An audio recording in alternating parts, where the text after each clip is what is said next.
Life can be chaotic. If you're running a retail business, don't let disorganized order fulfillment add to the chaos. Use ShipStation instead.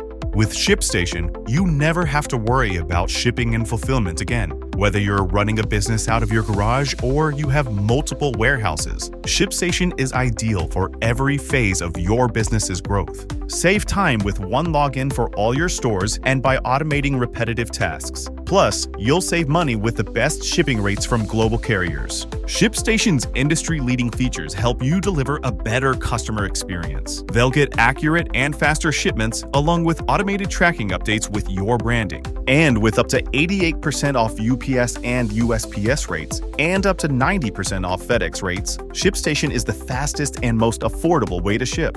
Calm the chaos. Switch to ShipStation today. Start a free trial at shipstation.com/audio. That's shipstation.com/audio.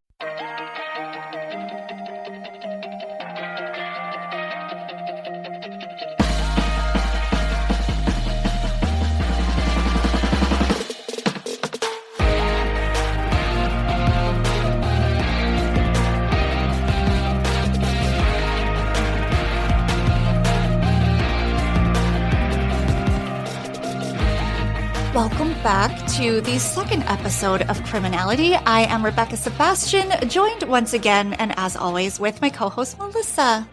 Hi, Rebecca. How are you? I'm good. Here we are again. We are. Just mere minutes.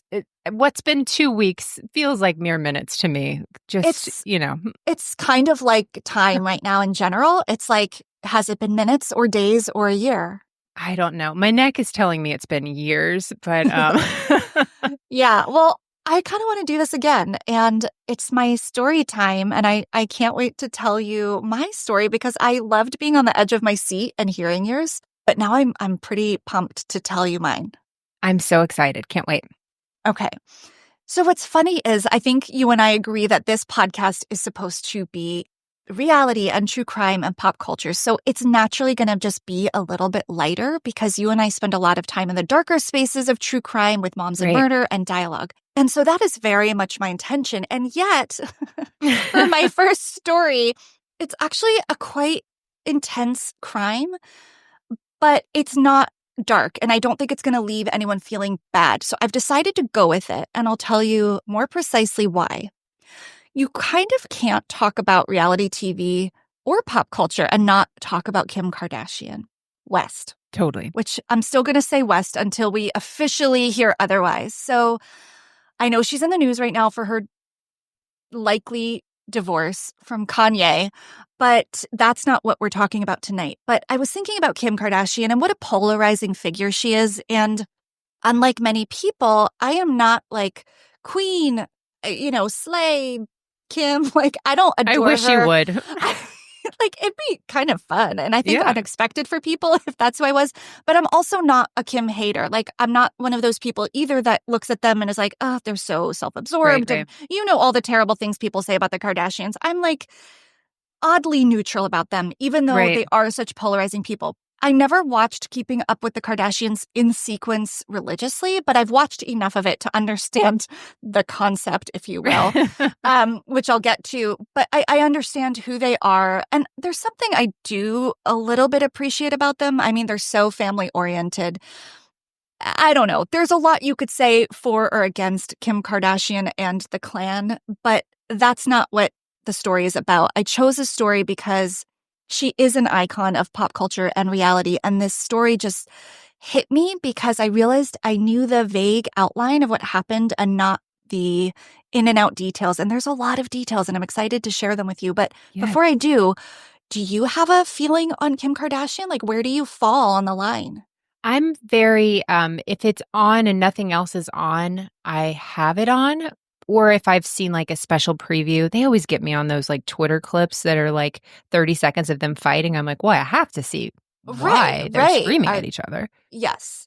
But other than that, I don't. And it's the same thing. Like, good for you. You've done really well. You've given me so many memes and gifts. I consider you a treasure in that sense. But do I really care day to day? I don't. Yeah. But, okay, I'm interested in her. Okay. So I think we're on the same Kardashian page. And I will say my opinion of her has evolved, and that'll come later. So you probably know that Kim Kardashian was robbed at gunpoint in Paris in 2016, or you at least remember hearing that, right? It was like this huge surge of pictures and headlines and news, but then it very quickly went quiet. And so you might be surprised to learn that the story potentially started many years prior to that. Let me explain. In 2010, a man named Abdul Rahman, who also just goes by Abdul and preferred not to give his last name to the press in everything I read. So Abdul Rahman, who I will call Abdul for the rest of the story, is a part-time night watchman at this prestigious hotel. Also, unfortunately, for my first story, takes place in France. So there's going to be some pronunciation issues. And while I was able to help Melissa last episode with New Jersey pronunciations of locations, not so much in French. My daughter is horrified by my accent, as is my friend Laura, who graciously helped me. Aww. Okay, so he worked at the prestigious, brace yourselves, Hotel des Portelets. And he emailed his superiors to express his concern over the building's inadequate security protocol, lack of CCTV cameras, and overall vulnerability. The email was ignored, and Abdul continued his job at the hotel, but he was also working towards his doctorate at the Sorbonne Institute. So he had big goals. He was working this job, and he called himself this night watchman. A lot of the reports later, after this incident happened, called him the concierge, but it really isn't the title he used, nor did the hotel. So I'm going with what he called himself, which was sort of a part-time night watchman, meaning he was in a quasi-security role, but that didn't mean anything. Right. He wasn't armed, he wasn't equipped, and as you can hear, he felt the hotel's security measures were very lackluster. So he was married, he had one child living in Paris, but he was actually born in North Algeria. According to the Daily Mail, former employees loved Abdul. They spoke highly of his work ethic, and one said he was loyal, hardworking, and an extremely intelligent employee. So before we get to this incident, I want to talk a little bit about this Hotel des Portelets, which translates to the no-address hotel, thankfully, and that's what we will call it from here on out. So the no-address hotel is a place for the rich and famous, and you have to be referred or invited to stay there. It's for celebrities and one percenters, and they love the no-address hotel because it offers them discretion and privacy. And you can Google it because it actually has a street address. You can walk by it in Paris. It isn't even like down a private road or anything. It's very understated. It's beautiful in the way most Parisian architecture is beautiful, but you wouldn't look at it necessarily and guess it's an exclusive locale for the rich and famous. The hotel executives actually describe it not as a hotel, but as a private residence transformed into luxurious guest houses. So my sense is that a hotel's too lowbrow, like it doesn't define what this place is. It's supposed to be a bunch of individual residences for super high-profile guests who want to feel like they're in a real home and not be in like a busy, bustling, tourist-filled destination. So that's setting the scene a bit. However, while you can find the address, Melissa, if you're going to Paris after this pandemic, you probably won't be able to stay there. There is no website. You need a code to get in, and there are secret entrances. So my apologies, but I don't think if we do a tour in Europe, we're probably not staying there. Oh, man. I mean, can we put it on a vision board or something? Because now that I know I can't, I kind of want to. Melissa, I like how you think. I just finished my 2021 vision board and forgot all about adding the no-address hotel on it. There's room for amending. There you go. Dream big. Okay, so if you really, really just want to feel bad about the fact that you'll never stay there, past guests include Madonna, Beyonce, Jay-Z, actress Marion Cotillard, soccer superstar Zlatan Ibrahimovic. Nice. Oh, I think that was okay. My husband and son are major soccer heads, and they wanted me to make sure I noted also that he used to play for Manchester United, but he currently plays for AC Milan. So, well, thank goodness you brought up that distinction. I know. Been pissed. I think if people follow football, American soccer, they would want that to be mentioned. So this place really is for the elite, okay? So the particular residence where Kim Kardashian West would stay was actually an apartment that Kanye had rented for years anytime he was in Paris. It was 3,790, not dollars per night, square feet. Oh, well, okay. So I feel like I need to spend a minute there because I live in New York. I realize that people have 4,000 square foot homes in America. That's a big house, I think, by most people's standards. Even in America, gosh, it's big. It's a big house. But I mean, I live in like a lot less square footage than that. Me too. Like all year, not for like a weekend. So when I see that kind of square footage, I'm just like, I don't even know how to think about it. So take whatever you were imagining a beautiful hotel room to be and just multiply it by a lot. So not only is it 4,000 square feet, it has 360-degree views of Paris. And here's the cost, $17,000 US a night. Oh, okay. So that also needs to go on the vision board, that we need to Melissa, come up with that kind of I think we need a bigger vision board. Oh my gosh, yeah. My vision board is too small for $17,000 a night. So back to Abdul at this hotel/not hotel. It's now 2016, and nothing has changed since that email that he sent to his bosses, including the code to get into the front door. It has now changed hands hundreds of times. Celebrities know it. They tell each other, their managers, their people. And too many people know that number. So it's a night like many others, though maybe a bit busier in and around the hotel because it is Fashion Week. Fashion Week in Paris. I mean, I can't think of anything like more glamorous. This is like peak glamour. I'd have never participated formally in Fashion Week in New York, but you know it's happening when it happens because the whole city talks about it and streets are shut down and retailers that are not like doing fashion shows at Fashion Week have signs in their windows and there's all these different things going on and you hear about all these different celebrities in town. It's just there's like an energy and a buzz in the air. And in New York, it happens in February and it's freezing, and yet people are out and nightlife is bustling. Obviously, it didn't happen in 2020, probably won't for 2021, but this is in Paris. I feel like it's the Mecca for Fashion Week, right? So A-list celebrities are in town, fashion's most iconic designers are showing, and the beauty of Paris in the fall is all the backdrop to the glitziest week of the year. Now, the other people buzzing around are the French paparazzi, and they're hanging around the No Address Hotel because their favorite celebrity, Kim Kardashian West, is in town. I loved reading actually about the French paparazzi because they adore Kim. They say she is their favorite celebrity, not just because her pictures fetch them very lucrative amounts of money. She's actually genuinely friendly to them. She lets them take her photo and even thanks them when they do. According to one photographer, Mark Piasecki, he told Vanity Fair, and I quote, but I won't do a French accent, "We always say, 'Thank you, Kim,' and she says, 'Thank you, guys,' in her high-pitched voice." He then I know, which I think is so cute. He then holds up his middle finger and says, "Lots of other celebrities are giving us this. She never does that." And I thought, you gotta love that about Kim. I mean, she knows how she was made and where her celebrity came from. And I think she sort of really appreciates it. And I think she works hard to stay in the limelight, whereas a lot of celebrities work to stay out of it. I don't know, she's a smart businesswoman. Very. And I also like that she's just nice to them. Yeah, for sure. And I can imagine, and, I went back and watched the Keeping Up with the Kardashian episodes around this time where she was in Paris, because of course the crew is there during this. And she's super sweet and always waving and saying hello.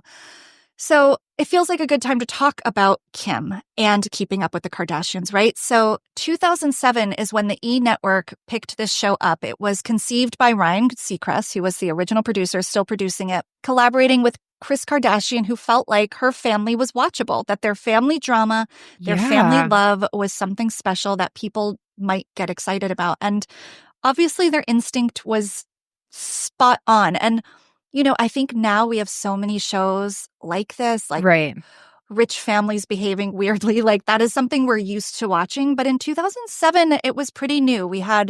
It was the end of The Simple Life with Paris Hilton and Nicole Richie. That was ending. We had the Osbournes. So that was like British flavored. So we needed something California and America and kind of Hollywoodish.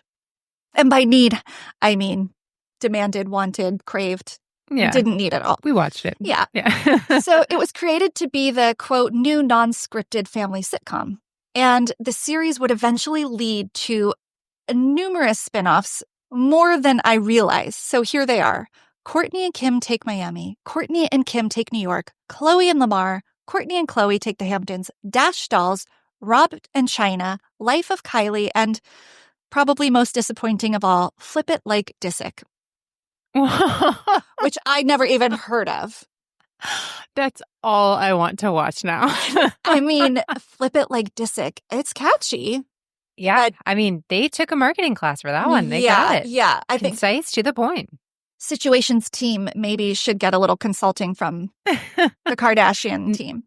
So that's kind of just setting the scene for now. It's 2016, so the show has made these girls stars. I mean, these sisters are everything they do, from their makeup and their hair and what they wear, is watched. And Kim, of course, is the breakout star. She's sort of the center of all of it. So she, of course, is no stranger to Fashion Week. She's been several times, but this year was special, and it was different because she brought Kourtney, who'd never gone before. So she was excited to bring Kourtney in on this, and together they'd be watching their younger half-sister, Kendall Jenner, walk in the Givenchy show. Okay. Nice. I said Givenchy. You got it. Again. You said it with confidence. I loved it. It's the only one I had any familiarity with and that I feel like I can say. Oh, French is hard.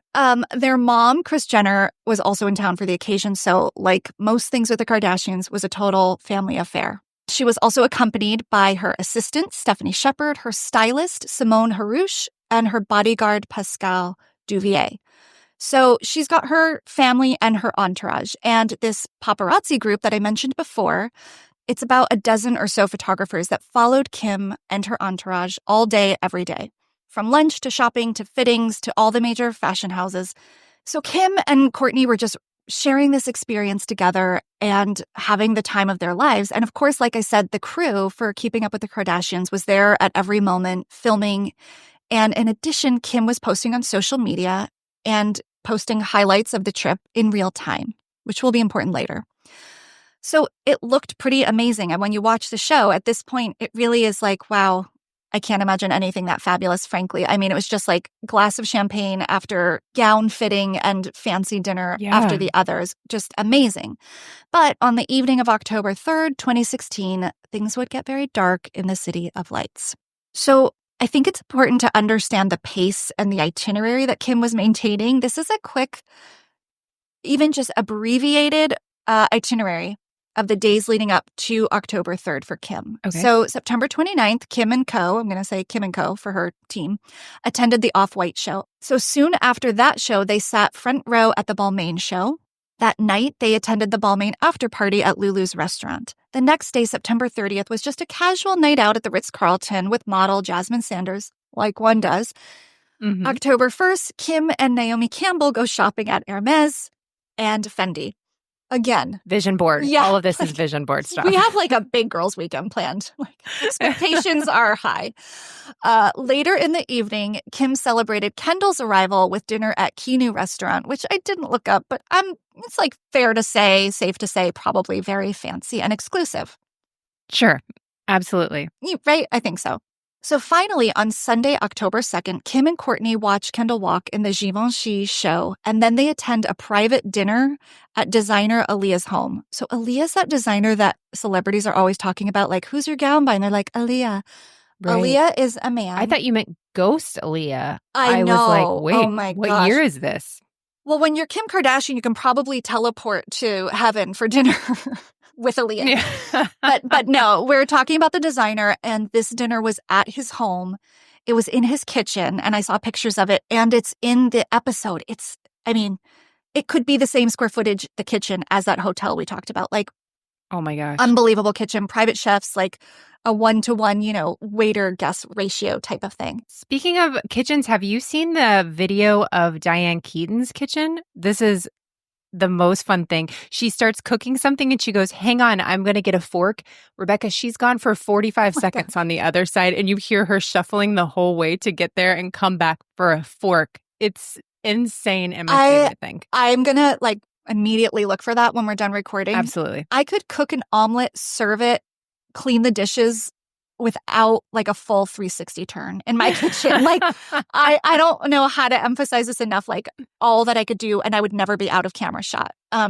Just for perspective. Don't feel bad for me. I'm just stating facts. I love it. Okay, so that was the last event of the evening. The highlight and the climax really was watching Kendall walk in the show. So, geez, talk about keeping up with the Kardashians. Busy, busy week. And at this point, Kim was ready to call it a day. And most of what Kim does in her life, I can't relate to. Sure. But 9 o'clock wanting to call it a day, like, yes, like get me back to my gorgeous hotel. Absolutely. I want to put a bathrobe on. I want to watch TV. And frankly, I probably want to be alone at that point. And so I don't know, maybe Kim and I are more alike than I realize, because that is exactly what happens. It's actually later than 9 p.m. By the time they all get back, it's almost midnight, which for most cool young people, they're like, time to go out. We're in Paris. So Kourtney, Kendall, and Stephanie decide the night is young. They're going to a nightclub called Arc. And Pascal, her bodyguard, knowing that she is secure and home for the night, decides to accompany them. And I think it's important to mention this because that doesn't seem out of the norm. So Pascal his job is to guard Kim. That is his primary subject, as if you will, in security speak. But with her being secure at the residence, again, a quote, he felt he could go and just keep an eye on the other women while they went out and keep them safe. So unfortunately, it just didn't work out well, and his absence would have serious consequences that nobody could have foreseen. So the women go out, Pascal is with them, and downstairs, Abdul is working the front desk. It's 2:30 a.m., and 3 men dressed in police uniforms appear at the glass doors, gesturing for Abdul to let them in. What these men don't even know is that these doors aren't even locked. They assume they're locked. And that's what's so unbelievable about this no-address hotel is, like, of course you would think there'd be a barrier between you and the concierge, or who you think is a concierge. So Abdul kind of plays dumb and gestures then that they can just come in. And he says, what's wrong? Thinking it's the police, wondering, are they here to arrest somebody? And they ask him if the rapper's wife is there. Abdul immediately knows they're talking about Kim Kardashian, but he plays dumb and says, I kind of love this response. One of the hotel staff apparently is an amateur rapper. I forget his name, but he's like, oh, like Iman? Like, no, he's not working tonight. He's got a gig, like, you know, our rapper. Yeah. And they're like, shut up. You know who we're talking about. And things get very serious. They actually pull out a gun and hold it to Abdul's back and demand to be taken to Miss Kardashian West's room. So they tell him to get the key. And he admits, yes, she's here. He gets the room and leads them there because what choice does he have? He has a gun pointed to his back. So 2 men take him up to the residence while 1 man stays at the front desk, I guess to now be the night watchman. Concierge? Yeah. So upstairs, Kim had fallen asleep. She hears footsteps coming up the stairs and a noise at the door, and she's startled and she sits up and calls out. She says, hello? Nobody answers, and that's when she gets really scared because she knows if it was her sisters or Stephanie coming back, they would say, it's us, like, sorry, or she would hear drunk stumbling or whatever. She doesn't hear any of that. She gets nervous and she calls out again. And what happens next is the part most people know. These men come up the stairs, announce themselves, and say that they want money. Now, Kim doesn't have much. Apparently, she has $1,000, and it doesn't say if it's American dollars or euros. My guess is it's American dollars because, I don't know, even in 2016, I don't feel like people are trading their money in for currency. I'm assuming she's throwing like the black Amex down everywhere. Yeah. And that taking American cash would be a really bad move for these guys. I would think that'd be harder to use, and it would be a bit more of a red flag. So they realize she might have jewelry because Kim is saying, I have jewelry, like I have a ring. Take everything. So they notice there's a ring, and what is interesting is that Abdul ends up becoming the interpreter. So this poor guy is trying to protect Kim, but realizing there's this language barrier. So he's now saying, she says she has a ring, and they're saying, we want the ring, show us the ring. And so he's saying, show them the ring. And they're going back and forth, and Kim is hysterical, as you can imagine.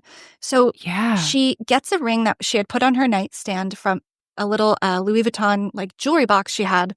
and she hands it over. It's over 20 carats and estimated to cost over $4 million.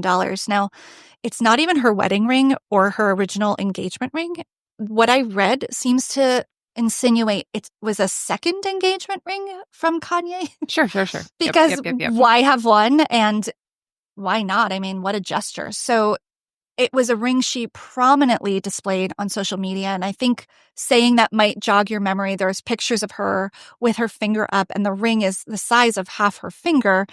It's stunning. Right. And we'll get to it later, but there's a really good chance these men in her room saw that as well. So they continue holding Abdul at gunpoint. They're making demands, asking him questions she can't understand, crying and screaming. And like I said, Abdul becomes the interpreter. She asks Abdul at one point, "Are we going to die?" He responds honestly, trying to remain calm, and he just says, "I don't know."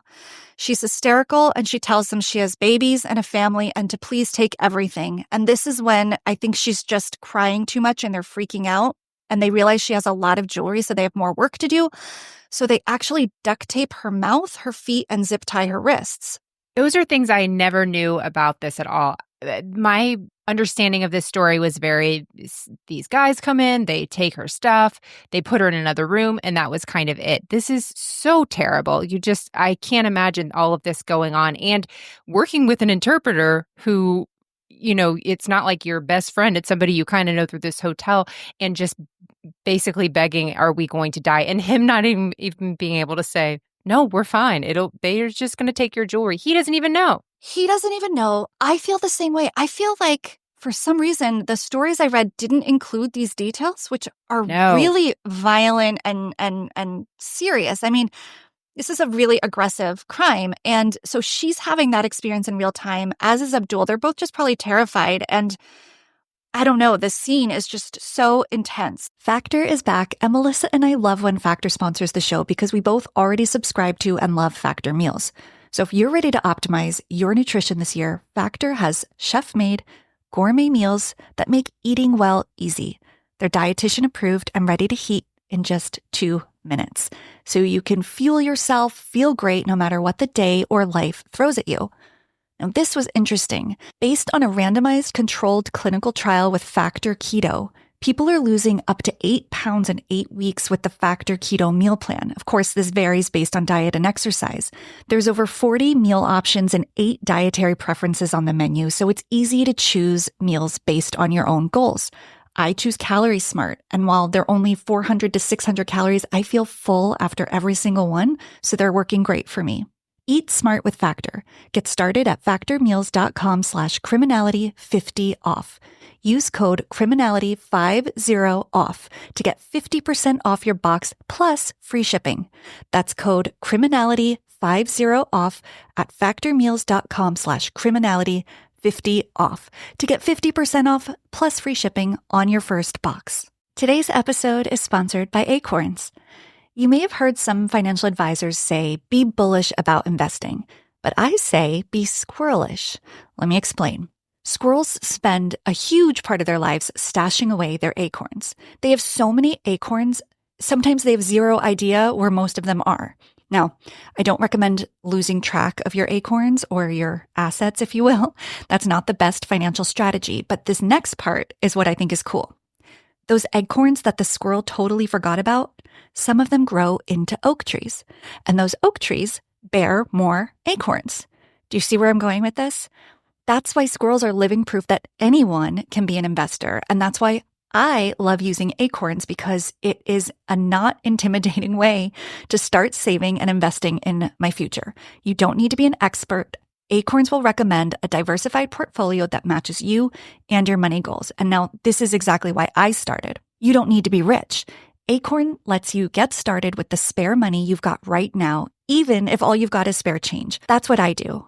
I've connected my debit cards so that every purchase I make rounds up to the next dollar, and that amount is invested for me. So when I open my app, take a peek at my investment, I see all these little acorns piling up into a growing oak tree. You can sign up and join over 13 million all-time customers who have already saved and invested over $22 billion with Acorns.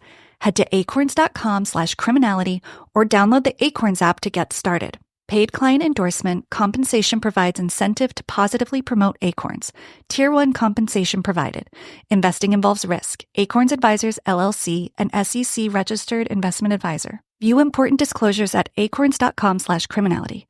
So they find this jewelry box in addition to what they've already taken, and they pick him up and they put her in the bathtub and they run out of the residence, bringing Abdul with them. So, meanwhile, in her own room, and this is what's confusing, Simone, who, if you remember, is the stylist, right? She heard noises. Now, some things I read say downstairs from her room, almost suggesting there's a bedroom on the first floor. But in most reports, it said she was in a connected room, or it was a separate residence, but probably sharing a wall somewhere.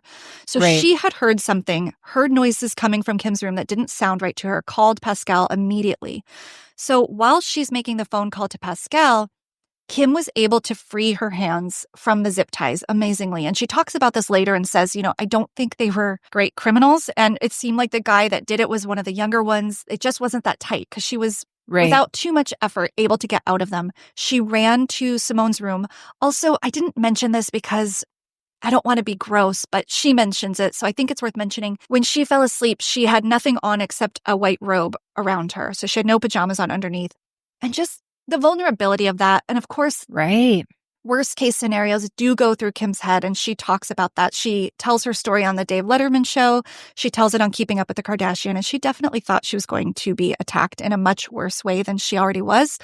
So just the fear and, what all she must be thinking, and she's in complete survival mode. And her biggest fear was that she would be raped or killed or both, and that Courtney would be coming back to see her dead and just traumatizing her sister for the rest of her life. That was like the only thing going through her head, which I just again, didn't mean for this to go super dark, but I do feel like it's worth mentioning just the gravity of the situation. Yeah.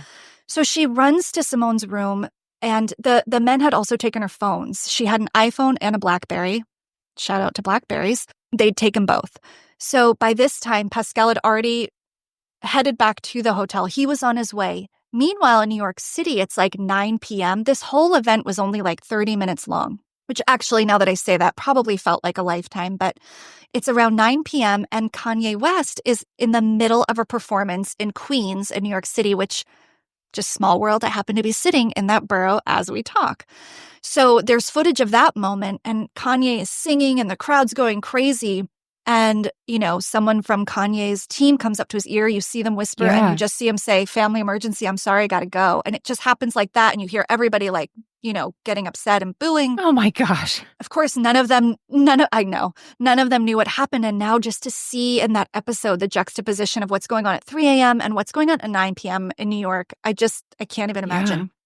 So, okay, the worst is over. I know this was rough, but the worst really is over because I'm so excited to tell you that the 3 robbers left on bicycle, which I know I'm not trying to diminish the gravity of the situation, but I know that's just very French and charming to me that thieves on bikes is kind of cute. And in New York, I feel like they'd have a getaway car, but in France, they're like a basket with a baguette, but not really. These are really bad guys. So I later learned police investigators also were intrigued by this fact, but for different reasons. They see it as a clue that the thieves knew French streets. They were probably locals. They could ride a bike in Paris at night. And if you can do that, it means you can ride without streetlights. You know where to avoid cameras, and you can utilize back alleys and shortcuts. That makes a lot more sense than my instinct, but still. But your instinct is where I go first, and why I should never be part of any investigation, even of stealing a baguette. I shouldn't be involved in that either. Same. And it's just so cinematic, the idea of I'm just of course they have berets, right? They had berets, but they didn't. They were scary. One had a ski mask, one had goggles. They were dressed like police. It's the scariest way to be a criminal when you think it's someone you can trust and you can't. So speaking of the police, the investigator in charge is the police chief. He's woken up, and his name is, I would have said his name is Charles Saint, but I am told it's Santé if you're French. So Charles Santé, I think, should probably have a TV show. I didn't see any pictures of him, but I imagine him to be super handsome. He gets a call in the middle of the night about a robbery, and his partner says, "This is serious. It's a high-profile guest, and they took a lot." So he says, "Who is this victim?" like that. Like, who is this victim? I'm just kidding. I Right. don't know how he said it, but he didn't understand who it was. Like, why is this so urgent and high profile? Right. Like, a robbery is serious, but you have to call me in the middle of the night? Serious? Yeah. So he does a quick Google and he learns quite a lot about Ms. Kardashian West in just a short period of time. And he's quoted as saying, "I learned she has a lot of likes on Facebook." Which he was really keeping up with the Kardashians. he really was. Like, it did not take Boom. him long to get up to speed, right? And I love that, like, of all Kim's influence in the world, like, a lot of likes on Facebook is his takeaway. Yeah.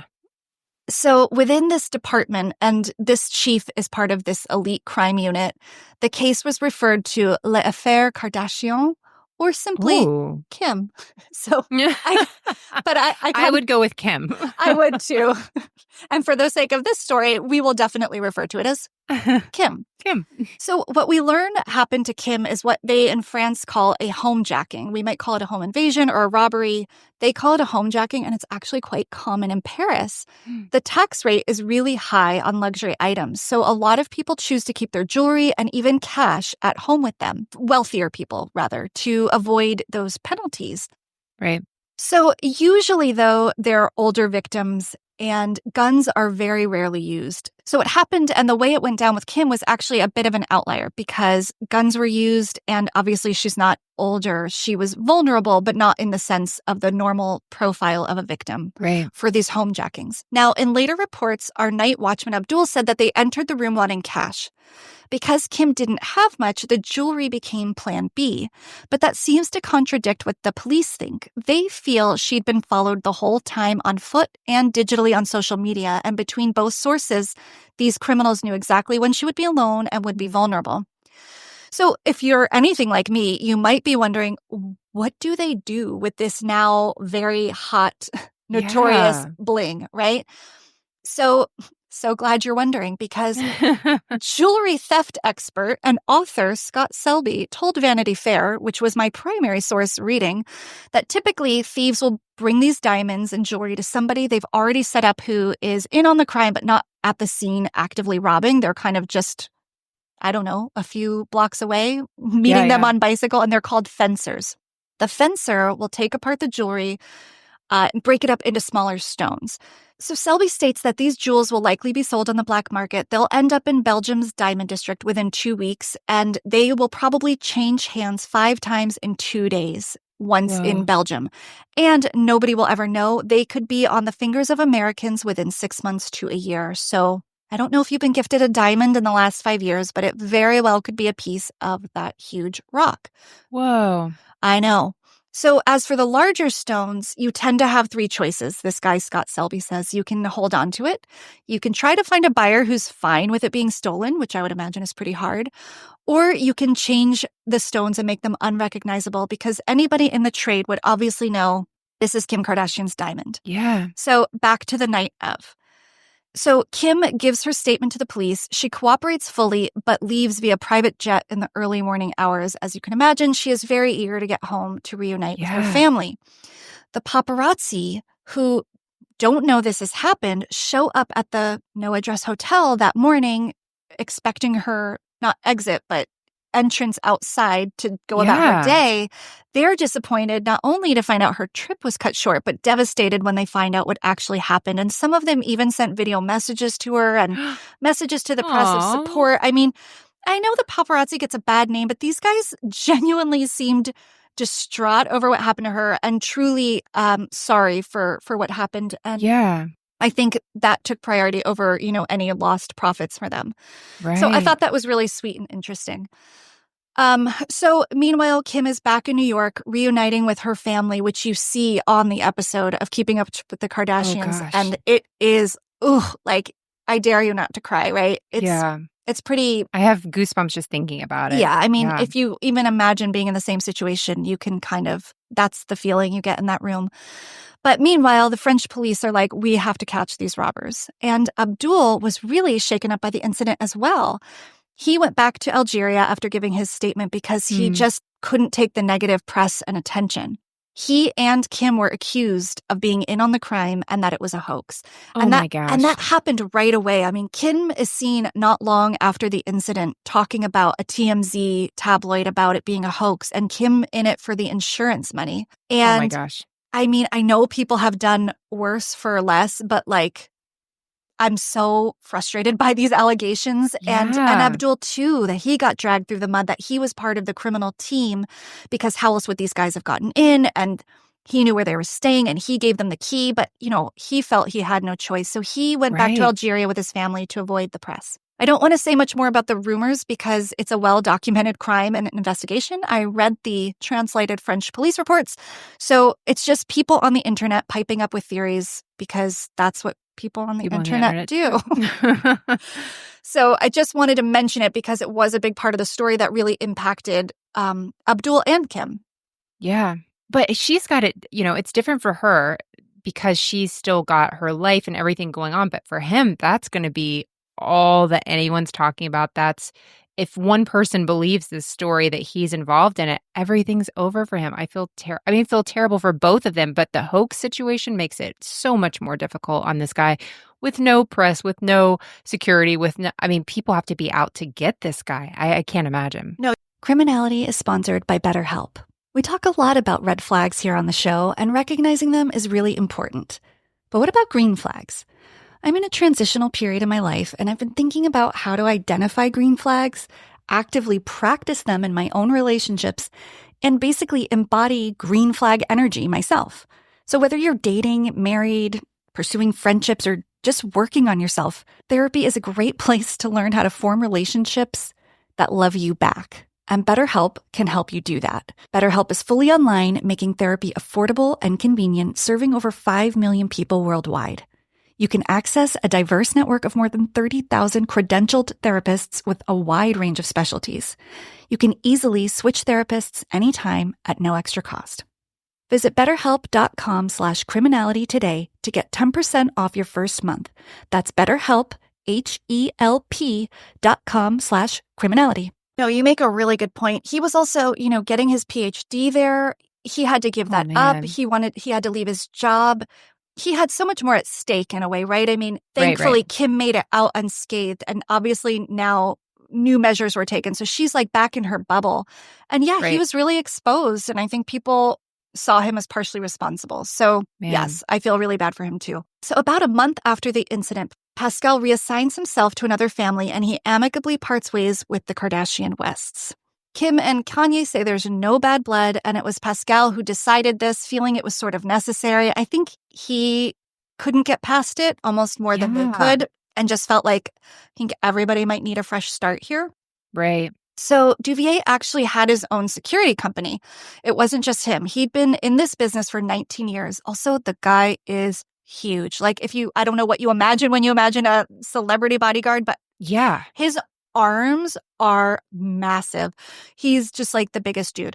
So he's also worked for celebrities like will.i.am, the Pussycat Dolls, Justin Timberlake, Christina Aguilera, Lana Del Rey, Katy Perry. The list goes on. Yeah. So while Kim and Kanye didn't hold him responsible for the theft, unfortunately for Pascal, Kim and Kanye's insurance company did. They sued him and his security firm over the money they had to shell out to replace the stolen jewelry, which, by the way, they estimated was around $10 million value in total. My gosh. Yeah. That's lots of nights in that hotel. Yeah. At least 30. I can't imagine owning $10 million worth of jewelry. No. And I even less so can imagine like traveling with it. I'm not victim blaming. I'm just saying like, no. That's like so intense. That's so intense. But when you travel by private jet, I guess why not? All of that. You have a security team. You're traveling by private jet. You're at, like, who's going to rob? I would never think somebody would rob a Kardashian. You just wouldn't. You wouldn't think that. Exactly. And I think that was exactly what they counted on, right? Yeah. And if you are going to Paris Fashion Week, I guess you do want your best jewelry with you. That actually makes sense to me. Mine just wouldn't be as valuable, but it would be my best. Sure. Okay, so it's settled. So they settled for $6.1 million after a 2-year lawsuit. I feel bad for Pascal. Like, I feel, again, like just another person's kind of livelihood got interrupted and his life probably had some major upheaval, which I'll get to more. But I did learn some interesting things about high-end celebrity bodyguards while researching. And The average salary for a celebrity bodyguard is $65,000, which... What? I don't know. Seems low. Yeah, I would think if you're wanting somebody to put their life on the line, that you would be paying them more than, like, you would want to be like, I know you took care of Katy Perry, but I'm going to give you 6 figures and you take better care of me. Yeah, and I want to be clear that this isn't necessarily what he was making. Sure. These are just average industry specifics or statistics. They say it can go up to $145,000. Now, he owned the firm, so his rate might have been higher, and maybe the Kardashians paid him a lot because they could and because he really was their like full-time person. But in general, they make about $100 an hour and work 8 to 12-hour shifts. And I just was surprised by that. I don't know, again, like I think of like the Secret Service. Like that is just a super intense, serious job. And those guys don't make a ton either. I've interviewed one on Dialogue, but I guess if you're kind of wired to do that sort of work, it's probably a pretty cool living. I mean, all your travel expenses are paid for. You probably get to go to really cool places, but not a job you can ever really relax. Yeah, I was going to say, you can go to really cool places and think, well, I could get shot here. I could get shot over there. I can get shot on the beach. I can get shot in the mountains. Yeah, I think that like perfectly sums up why I would never do it. Like there's no coffee breaks. Yeah. Kind of thing. So he did, like I said, own his own security firm. So he was probably worth a bit more, which is why the insurance company was able to go after him. And unfortunately, he actually filed for bankruptcy prior to this incident. It was already not good. He had like $1 million he owed just in fees and summons. And I think he was behind on taxes. It happens, right? A small business owner. I don't think it was intentional fraud the way maybe some of the situation was. But unfortunately, this really kind of did him in. I checked his Instagram, which is all black and white photos of him working out, which might do it should be. For some people. Yeah, I didn't need to stay on it long, but hard to tell if he's like working in a bodyguarding capacity. I did not see any evidence of that. And any evidence tying him to the Kardashians is completely removed from his social media. He used to post about them frequently and, he was like a family member. Right. So again, just kind of another sad aspect of the story. That's super interesting, though, because you would think that, he went out to protect them. It's not like he just went out for the nightlife to go hang out. He's trying to protect the other one or whatever. And oh, man. That's really important to say because some reports are like, Pascal was in a nightclub while Kim was robbed at gunpoint. And the real story is he was working, to protect her sisters and their friend, which, probably he didn't have to do. So back to the investigation. Meanwhile, in France, no arrests were made until January 2017, so about 4 months after the incident. And then it kind of seems like everyone was arrested. They detained 17 people. And of the 17, I think they did like a big roundup. They were just like, were you anywhere near this hotel? Do you have any kind of theft in your background? And they pulled people in. Bike, beret, and baguettes. If you've got any of those, you're going down. Oh, Melissa, I love that. Oh, that's like the checklist. Oh my gosh. So of the 17 arrested, 10 were indicted with charges ranging from armed robbery, kidnapping, and criminal association. So the friends you keep, my friends, there you go. I guess you can go down just for association. And this is interesting. The age range of criminals were between 23 and 72, which is worth noting because that is up there in age, right? What part was he? He wasn't on a bike. He doesn't have the knees for that. Well, I'll get to him. He was actually the mastermind, the 72-year-old. So and I have to say, unfortunately, there's not a ton of details. When Kim Kardashian's role in the story sort of ceased, so did a lot of the reporting. I think it's still reported in France, but even the things I could find weren't translated, whereas her police statement, her original statement, is translated because I think people have reported on it and cared to know what she said. Most people aren't trying to find out all these guys' names, their whole backstories. I don't know. I wouldn't have minded reading it. But it was very hard to find. But the first 4 men were indicted on January 12th. And one of them it's notable because he was identified as the younger brother of Kim's Paris chauffeur. So again, it kind of confirms the police's suspicion that there was an insider who was feeding some information in addition to knowing their schedule, following her. If they knew the driver, that is a big in. Right. The lead suspect, thought to be the mastermind behind the whole thing, is Aomar Ait Kadache. And he was arrested because his DNA was found at the crime scene on the duct tape used to tape Tim's mouth. The Parisians are referring to him colloquially as Omar the Old. Aww. Do the French, do they ever cease in charming me? Like, that is such a kind moniker, right? Like, we've got like Night Stalker. Yeah. And they're like, Omar the Old. I like so that. Gentle. What's the case you're working on? Kim, who's your suspect? Omar the Old. What was the getaway vehicle? Bicycle. I love it. So the bikes do matter. If you're wondering if any of the jewelry was recovered, none of it except for one diamond-encrusted cross that was worth 30,000 euros was found on the sidewalk. One of the men must have dropped it in the quick bicycle getaway, and a passerby found it the next day, picked it up. News was everywhere. It was already out that this had happened and turned it in. So one piece of jewelry was recovered, which, I mean, hats off to that person. Yeah. As of June 2020, Parisian prosecutors want all men charged to stand trial for the crime. So nothing, I shouldn't say nothing has happened, but they haven't even gone to trial. So these men are all arrested and charged, and they are out of jail but under legal supervision. They are expected to return to court in 2021. My guess is trials last year were all postponed because of COVID-19. Right. So I am watching for updates, but as of right now, it's expected that they will all go to trial this year. And I'm wondering if our friend Abdul needs to come back for it. Will Pascal need to come back for it? Will Kim need to come back for it? The story is over for now, but has lasting impact in France, in Algeria, and in the lives of the Kardashians. So the French are saying this was the largest, most brazen jewelry theft from an individual that France has seen in over 2 decades. The last reports on Abdul Rahman's status is that his visa is expired and he wanted to come back to try to help the investigation more, but he was unable to. I imagine he's going to have to come back for trial, like I was saying. So I think hopefully that will work out. And as a result of this experience, Kim and her family have completely re-examined their social media practices. They've also completely upped their security game, which goes without saying. Yeah. But she no longer posts anything in real time or with her location on. And she also says this experience helped her reprioritize her life and that she is now less materialistic. That's great. I think that's great. So, I mean, it's a positive perspective to have, to be able to have the takeaway of being like, okay, there's ways to be safer and there's also ways to make different decisions. So I feel, I look at that and I feel really impressed by her response. Yeah. But I think that's got to be really traumatic. Oh my gosh, yes. Oh my gosh, yes. And I mean, I was thinking when you were talking even about the bodyguard, it could have even been worse if he was there because now you've got somebody coming in between the situation. I'm thinking of all the different scenarios that could happen as part of my being an Enneagram 6.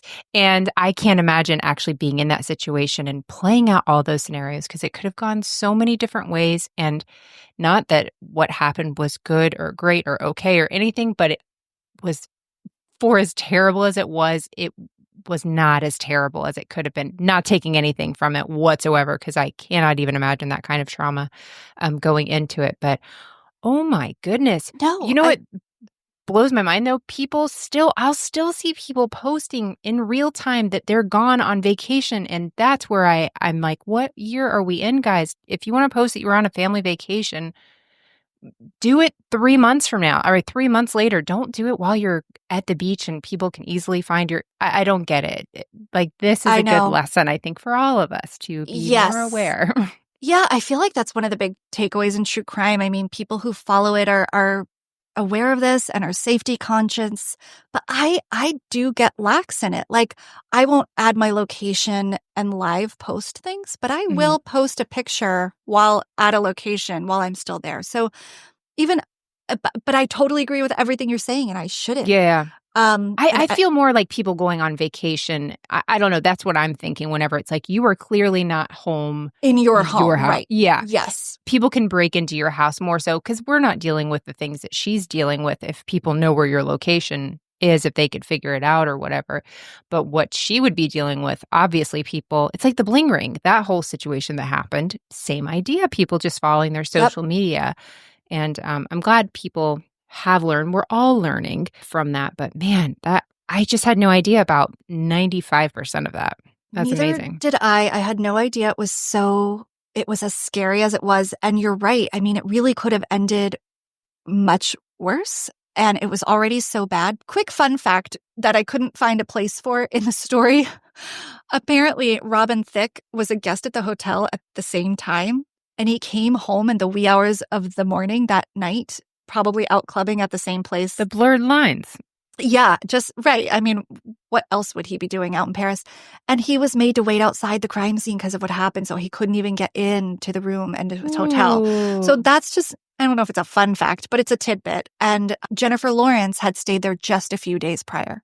Whoa. So really a true hotspot for very notable people. And the fact that this could happen to Kim Kardashian, I think shocked everybody.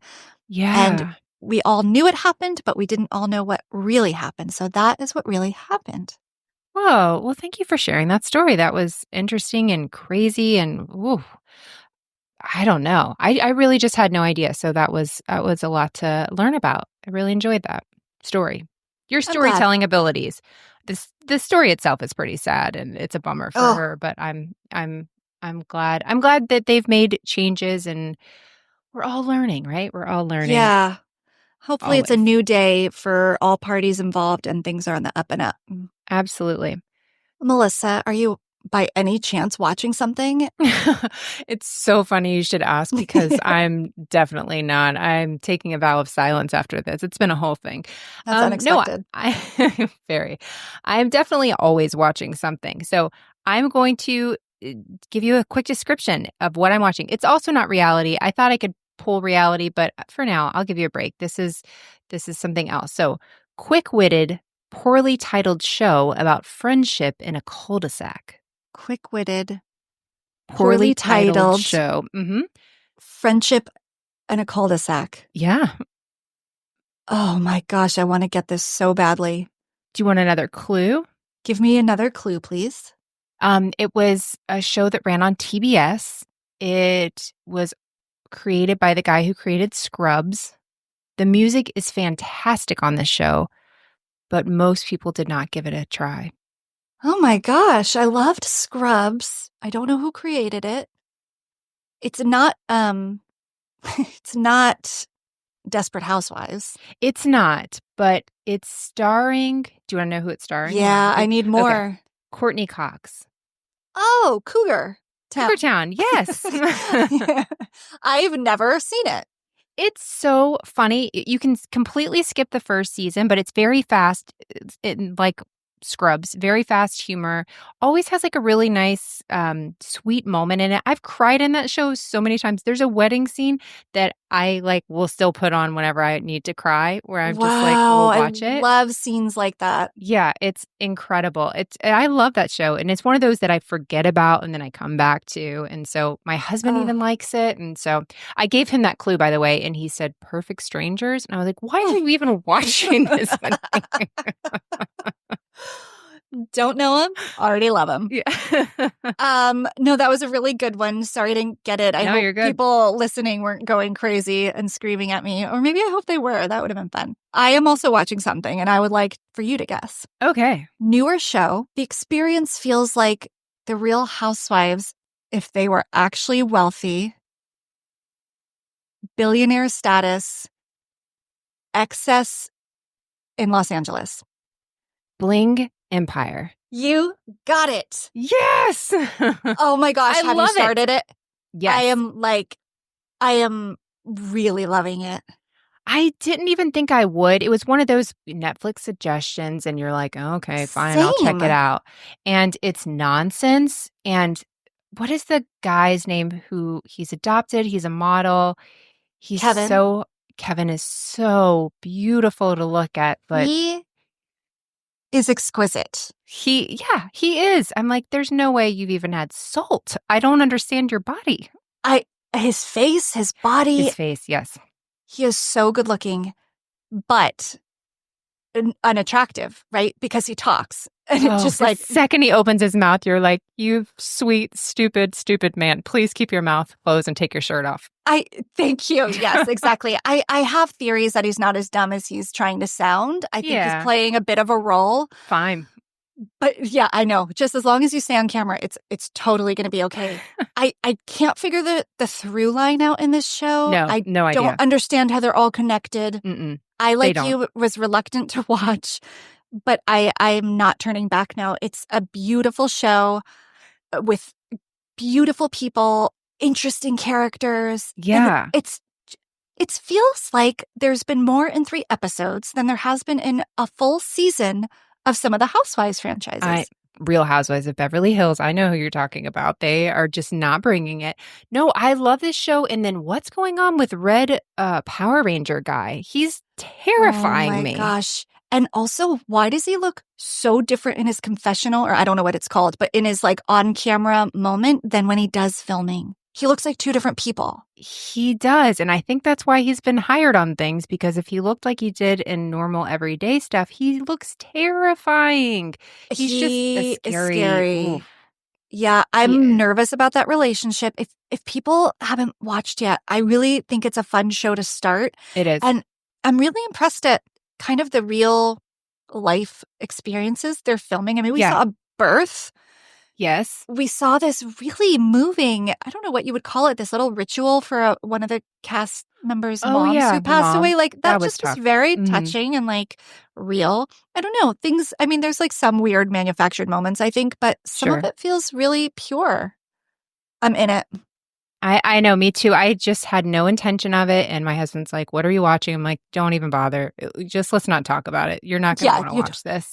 Yeah. No, it's great. It has a feeling like, did you watch Selling Sunset? Like just the beauty of the shots and stuff. Like, yes, that keeps you in. Netflix is kind of crushing it in the reality department. It's sort of making Bravo look bad because I know whoever's producing this B-roll and like the way they're setting it up visually is so stunning. It looks like a different city. I mean, Selling Sunset is so beautifully shot. With some of the worst people I've ever seen in my entire life. That I cannot stop watching and cannot wait for the next season. Yes, I agree. Yeah, no, I'm with you. I think whoever's making these is like killing it. It's so good. Yeah, I think it's the guy actually, I don't know if I made this up or if I heard it was based on that, but whoever did Laguna Beach, the OC, all of that. So they're used to making those really beautiful You are right. shots. I have a friend and coworker who's reality show obsessed, and she gets into the details like that. And she told me that, and you're confirming it. Yes, that is true. There you go. We fact checked. I didn't make it up. There you go. Okay, Melissa, you're up next episode. Can you share some clues? Maybe I'll see if I have any idea what you're going to tell me. Okay, Rebecca, I'm so glad you asked. Okay, I have 3 clues for you for the next episode. Okay. And they are a will, like a will and testament, our last will and testament. The second clue is Howard Stern. Oh. Yeah. And the third clue is Hard Rock Live. Oh. Yeah. You went through all the emotions. I loved where it was going until the last part. No idea. It might dawn on me in the middle of the night, but I'm intrigued. Edge of my seat. There you go. I think it'll be fun, and you'll hear what it is and be like, those clues, really? That's what you chose? But it should be fun. I'm excited. Me too. Sounds good. All righty. Well, Rebecca, another great episode. I love that. Thanks so much for leading that. That was awesome.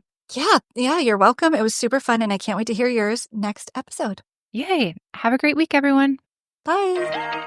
Thank you for listening to Criminality. If you're enjoying the show, please head over to Apple Podcasts or wherever you listen and give the show a rating and review. The reality is it would be a crime to keep your thoughts to yourself. And come join the fun outside of the podcast and follow us on social media. We are at Criminality Show on Twitter, Facebook, and Instagram. Memes are welcome. We'll see you in 2 weeks with a new episode. Until then, you can catch my co-host Melissa on her weekly show, Moms and Murder. And Rebecca Sebastian on her podcast, Dialogue, a true crime conversation. Don't forget, loving reality isn't a crime. If you're running a retail business, don't let disorganized order fulfillment cause chaos. Use ShipStation instead. From running a business out of your garage to multiple warehouses, ShipStation is ideal for every phase of your growth. Save time with one login for all your stores and by automating tasks. Plus, you'll get the best shipping rates from global carriers. Calm the chaos with the shipping software that delivers. Start a free trial at shipstation.com/audio. That's shipstation.com/audio.